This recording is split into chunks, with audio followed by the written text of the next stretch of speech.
looks like NGAmaka is going to be able to have that vision to snipe out these assimilators. If we look at what he sees right now with those dropships, he is going to be able to see. He is even scanning, so he's going to have total vision of this area. So whatever range his units have, he is going to be able to attack.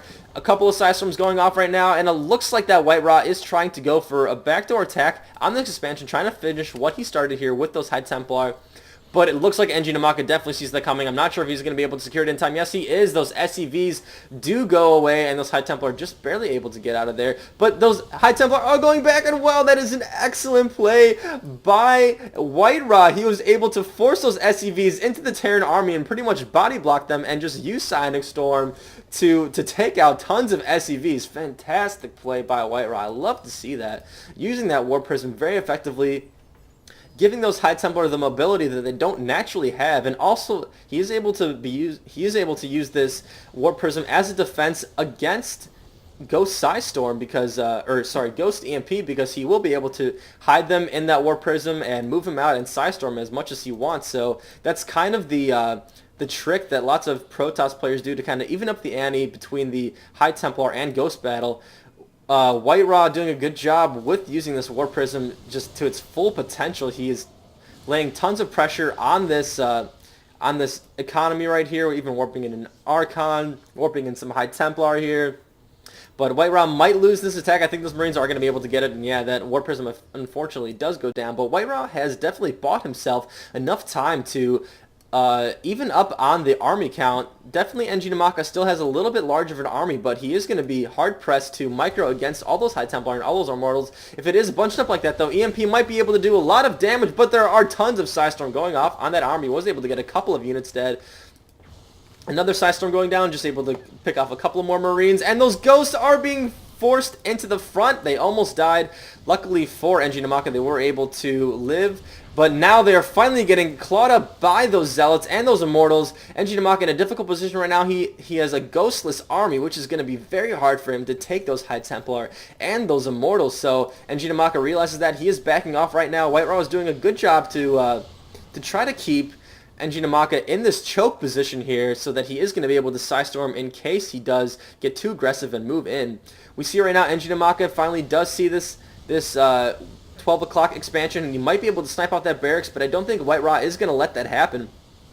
He's able to reinforce it with some High Templar from that pylon. One Psystorm does go down. We do see a battle approaching right now. NGAmaka trying to split up his troops as much as he can, definitely microing like crazy. We see that APM is very high right now, but Psystorm doing tons of damage to this army, and with those Immortals, they are just able to tear through those Marauders and those Marines without the support of the Ghost. Between the Psystorm and the Immortal Fire, WhiteRa was able to take on that large Terran force.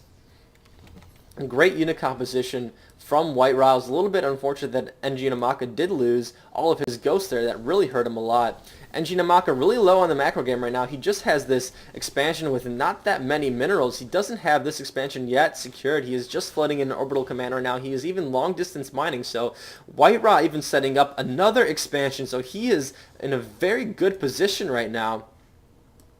It looks like that NGAmaka is looking to harass around the map as much as he can, but first he's going to try to secure this expansion. So WhiteRa might be able to push out and do lots of damage to NGAmaka, but NGAmaka is using this little squad strike force here to attack these probes, but WhiteRa was able to capture it, so not much damage is going to be able to be done here. But we do see that a medevac is coming to try to support these troops, but that Terran squad strike force was able to last a little bit longer than I expected. A couple of dropships here. It looks like he is going for a backdoor attack on WhiteRa, which is definitely what he needs to do because WhiteRa looks like he was about to move out. It seems like he does see that those medevacs are coming right now, so this Terran force might be do a lot of damage, but it doesn't look like it because the Psystorm is able to just tear them apart, and that medevac was just able to get out of reach of the feedback. Is he going to be able to get it? No, it doesn't look like it. NGAmaka doing a great job, dual prong harass attacks on WhiteRa's army, definitely trying to stay in the game, not giving up. He has just secured an expansion, so NGAmaka is still in a very good position in this game. WhiteRa is going to be able to support this position. It looks like between that Archon and those Zealots that he just warped in, he is able to do that. Even just that Archon alone, man, that guy is beastly right now. And WhiteRa doing a good job, exactly what he needs to do. He has to move out. He can't let NGAmaka just force him into defense. So I think what WhiteRa did was he just split up his army. So yeah, very great play by WhiteRa. He split up his army to secure the fact that he was going to have at least one mining expansion, while he set out his other strike force here with some Immortals, some Zealots, and some High Templar to deal with that expansion. So NGAmaka forced to just scrounge out whatever is left on here. But WhiteRa definitely keeping up the pressure right now, doing lots of damage to that Archon, taking a beating, taking lots of hits. Those Zealots and those Immortals are going to be able to take this force. I don't know if NGAmaka is going to have enough to deal with this. WhiteRa supporting this position right now. Feedback and Psystorm, and that Immortal Fire is able to take NGAmaka down. Fantastic game from WhiteRa and NGAmaka. WhiteRa was definitely able to use those High Templar and Immortals as effectively as possible. NGAmaka fell short a little bit, where I think he should have expanded.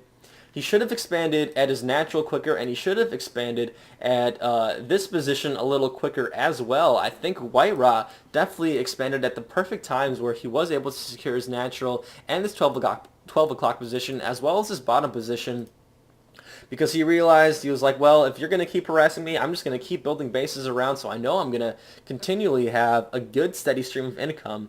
It even came down to the point where he just left some of his army back here to ensure that he was going to have this force, and then moved out as well. Lots of times you'll see players fall into the trap where they will have a huge army, and the opposing opponent knows this, but they will keep harassing them and force them to defend in their base while they recuperate. But WhiteRa did not let that happen. He kept the pressure on as much as he needed to, so very good play by WhiteRa. So thank you guys so much for watching. This was a terrific game, I thought. So yeah, definitely stay tuned for more Maze Esports, because there's going to be more to come, guys. Thank you so much for watching.